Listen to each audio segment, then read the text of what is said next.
അടിയന്തരമായിട്ടും ഈ വിഷയത്തിനകത്ത് ഇനിയും ആളുകളുടെ ജീവന് വേണ്ടി ഒരു വന്യമൃഗത്തെ കൊല ചെയ്യുകയാണെങ്കിൽ പോലും അത് ക്രിമിനൽ കുറ്റമാണ് നമ്മുടെ നിയമം അനുശാസിക്കുന്ന രീതി അനുസരിച്ച് എന്നുള്ളത് മാഷ് പറഞ്ഞു വെക്കുകയാണ്.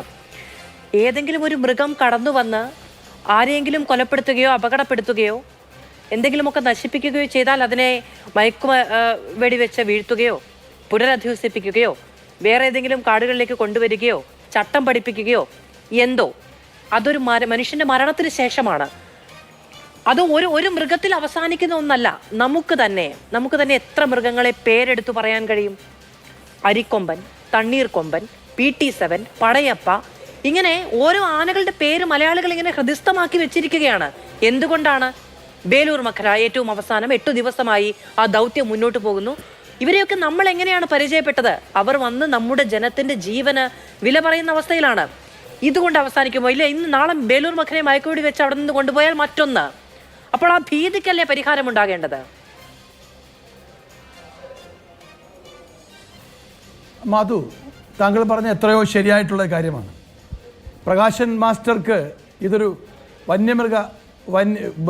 വന സംഘർഷമാണ് അല്ല, ഇത് വന്യമൃഗങ്ങളുടെ തുടർച്ചയായിട്ടുള്ള അക്രമമാണ്, മനുഷ്യർക്ക് നേരെയുള്ള അക്രമമാണ്. അങ്ങനെ ഗവൺമെൻറ് ഇതിനെ കാണണം. ഇതൊരു ഗവൺമെൻറ് ഇടപെടണം. 85-86 മരണങ്ങൾ നടക്കുന്നു. പോളാണ് അവസാനത്തെ രക്തസാക്ഷി. പോൾ ഒരു രക്തസാക്ഷിയാണ്. ഈ ഗവൺമെൻറ്റിൻ്റെയോ അധികാരികളുടെ പിടിപ്പുകേടിൻ്റെ രക്തസാക്ഷിയാണ് പോൾ. ഇതാദ്യ സംഭവമല്ല. എത്രയോ മനുഷ്യർ മരിക്കുന്നു. മനുഷ്യരുടെ ആവലാതികൾ, നിലവിളികൾ കേൾക്കാൻ ഇവിടെ ആരുമില്ല എന്നുള്ള അവസ്ഥയാണ്. സത്യത്തിൽ കേരളത്തിലെ ഗവൺമെൻറ് വനം മന്ത്രി എന്നൊരാളുണ്ടോ? ആനയ്ക്കല്ല കോളർ ID വെച്ച് കൊടുക്കേണ്ടത്. ഇവിടെ റേഡിയോ കോളർ വെച്ച് കൊടുക്കേണ്ടത് വനം മന്ത്രിക്കാണ്. ഈ മനുഷ്യൻ എവിടെ പോയി? എന്താണ് ഇദ്ദേഹത്തിൻ്റെ പണി? ഒരു വനം മന്ത്രി ഇന്ന് ആ വീട്ടിൽ പോയോ? കഴിഞ്ഞ ആഴ്ച മരണമുണ്ടായി, അവിടെ പോയോ?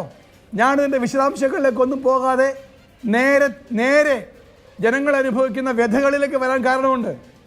ഈ പ്രശ്നങ്ങൾക്ക് പരിഹാരമുണ്ടാക്കാൻ ശ്രമിക്കേണ്ട ഗവൺമെൻറ്റും മന്ത്രിയും നിശ്ചലരായിരിക്കുകയാണ്.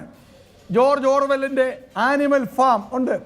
ആ ആനിമൽ ഫാമിൽ പറയുന്ന പോലെയുള്ള അരാജകത്വത്തിൻ്റെ ഒരു മാതൃകയാണ് കേരളത്തിൽ ഇന്ന് നടന്നുകൊണ്ടിരിക്കുന്നത്. അരാജകത്വം, പ്രതീക്ഷയില്ല, ആശയറ്റു, ജനങ്ങൾക്ക്, കുഞ്ഞുങ്ങൾക്ക് പുറത്തിറങ്ങാൻ കഴിയുന്നില്ല, മനുഷ്യ കൃഷിയിടങ്ങളിലേക്ക് പോകാൻ കഴിയുന്നില്ല, പള്ളിയിൽ പോകാൻ കഴിയുന്നില്ല. വന്യമൃഗങ്ങളുടെ നിരന്തരമായ അക്രമമാണ്. ഈ അക്രമത്തെ തടയാൻ മന്ത്രി നേരിട്ട് അവിടെ പോയി ഇരട്ടച്ചങ്കൻ പോയി നെഞ്ച് കാണിച്ചു കൊടുക്കുകയൊന്നും വേണ്ട. പക്ഷേ ഒരു ഗവൺമെൻറ് ഉണ്ടാകണം, ഇവിടെ അധികാരികൾ ഉണ്ടാകണം, ഭരണ സംവിധാനം ഉണ്ടാകണം, അവർക്ക് ആയുധങ്ങൾ കൊടുക്കണം, ഇതിനെ നേരിടാനുള്ള പരിശ്രമം ഉണ്ടാകണം. ഇത് വന്യമൃഗ അക്രമമല്ല, അല്ലെങ്കിൽ മാൻ ആനിമൽ കോൺഫ്ലിക്റ്റായി ലഘൂകരിക്കാൻ കഴിയില്ല. ഇത് വന്യമൃഗങ്ങളുടെ തുടർച്ചയായിട്ടുള്ള കടന്നാക്രമമാണ്, അക്രമമാണ്. ഇതിനെ തടയണം, മനുഷ്യജീവൻ രക്ഷിക്കാൻ ഇവിടെ ആരുമില്ലാത്ത അവസ്ഥയാണ്. ഗവൺമെൻറ് ചെയ്യേണ്ടത് എന്താണ്? നിരന്തരമായി ഇത്തരം അക്രമങ്ങൾ ഉണ്ടാകുമ്പോൾ ഇതിനെ പ്രതിരോധിക്കാൻ എന്ത് നടപടിയാണ് ഗവൺമെൻറ് എടുത്തത്?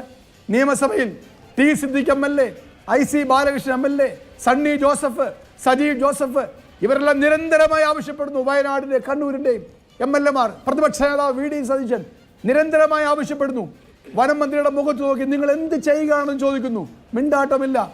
IC ബാലകൃഷ്ണനോട് വനം മന്ത്രി പറഞ്ഞത്, നിങ്ങളുടെ പ്രസംഗം കേട്ട് ഞാൻ ലജ്ജിക്കുന്നെന്നാണ് പറഞ്ഞത്. ഈ മന്ത്രി എവിടെ? ഈ മന്ത്രി എന്തുകൊണ്ടാണ് വയനാട് സന്ദർശിക്കാത്തത്? പോളിൻ്റെ മരണമുണ്ടായി, ഡെഡ് ബോഡി പോസ്റ്റ്മോർട്ടം ചെയ്യാൻ കൊണ്ടുപോയി. മന്ത്രി കോഴിക്കോട് ഉണ്ടായിരുന്നു, അദ്ദേഹം അവിടെ പോയോ? എന്തുകൊണ്ട് പോയില്ല? ആശയട്ട ജനങ്ങൾക്ക് പ്രതീക്ഷ കൊടുക്കാനും അവരെ ജീവിതത്തിലേക്ക് തിരിച്ചു കൊണ്ടുവരാനും ശ്രമിക്കേണ്ടത് ഭരണാധികാരികളല്ലേ? ആ ഉത്തരവാദിത്വം എന്തുകൊണ്ടാണ് കേരളത്തിലെ വനം മന്ത്രിക്ക് നിറവേറ്റാൻ കഴിയാത്തത്? ഇവിടെ എന്തുകൊണ്ടാണ് അവിടെ ഈ കർണാടക, തമിഴ്നാട്, വയനാട് ഈ ട്രൈ ജംഗ്ഷനാണ് ഇവിടെ. ഇവിടുത്തെ പ്രശ്നങ്ങൾ നിരന്തരമായി ഉണ്ടാകുന്നതാണ്. പരിഹാരം കാണാൻ എന്ത് നടപടി ഗവൺമെൻറ് സ്വീകരിച്ചു? അവിടെ അവർക്ക് തോക്ക് കൊടുക്കുന്നുണ്ടോ? ഡ്രോൺ കൊടുക്കുന്നുണ്ടോ? ഇത്രയും പ്രശ്നമുണ്ടായിട്ട് 12 ബോൺ ഗൺ കൊടുക്കണമെന്ന് പറഞ്ഞു. ഗവൺമെൻറ് കൊടുത്തോ? ഡ്രോൺ കൊടുത്തോ ഗവൺമെൻറ്? സിംഗിൾ RRP ഗണ്ണാണ് അവിടെ ഉള്ളത്. അവിടെ വെടിവെക്കാൻ പ്രാവീണ്യമുണ്ടായിരുന്ന ഡോക്ടർ അരുൺ സക്കറിയയെ പോലെ ഉള്ള ഒരാളുണ്ടായിരുന്നത്. അദ്ദേഹത്തെ പോലും അവർ വെറ്റിനറി ഡിപ്പാർട്ട്മെൻറ്റിലേക്ക് സ്ഥലം മാറ്റി. ഇങ്ങനെ ഗവൺമെൻറ്റിൻ്റെ ഭാഗത്തു നിന്ന് ഒരു നടപടി എടുക്കുന്നില്ല. ശരി, ശരി, ശ്രീ മുഖ്യമന്ത്രിക്ക് ഇപ്പോൾ ശരി, ഓക്കെ. ഒരു കടുവയുടെ കുത്തി ശരി, ശരി, അത് ശ്രീ പ്രകാശ് മാസ്റ്റർ മറുപടി പറയട്ടെ. ഒരാനയുടെ കുത്തി ഒരാളെ കൂടെ കൊന്നാൽ, അല്ല മധു, ഒരാന കൂടെ കുത്തി ഒരാളെ കൂടി കൊന്നാൽ എക്സാലോജിക് എന്ന് പറയുന്ന മാസപ്പിടി കേസ് ഒന്നുകൂടെ അമങ്ങിപ്പോവും. ജനങ്ങൾ മരിച്ചാലെന്ത്, വന്യമൃഗം ഇറങ്ങിയാലെന്ത്, ഇവിടെ ആരും ആരെയും രക്ഷിക്കാനില്ല. ഇരട്ടച്ചങ്കൻ നടപടിയെടുക്കണം.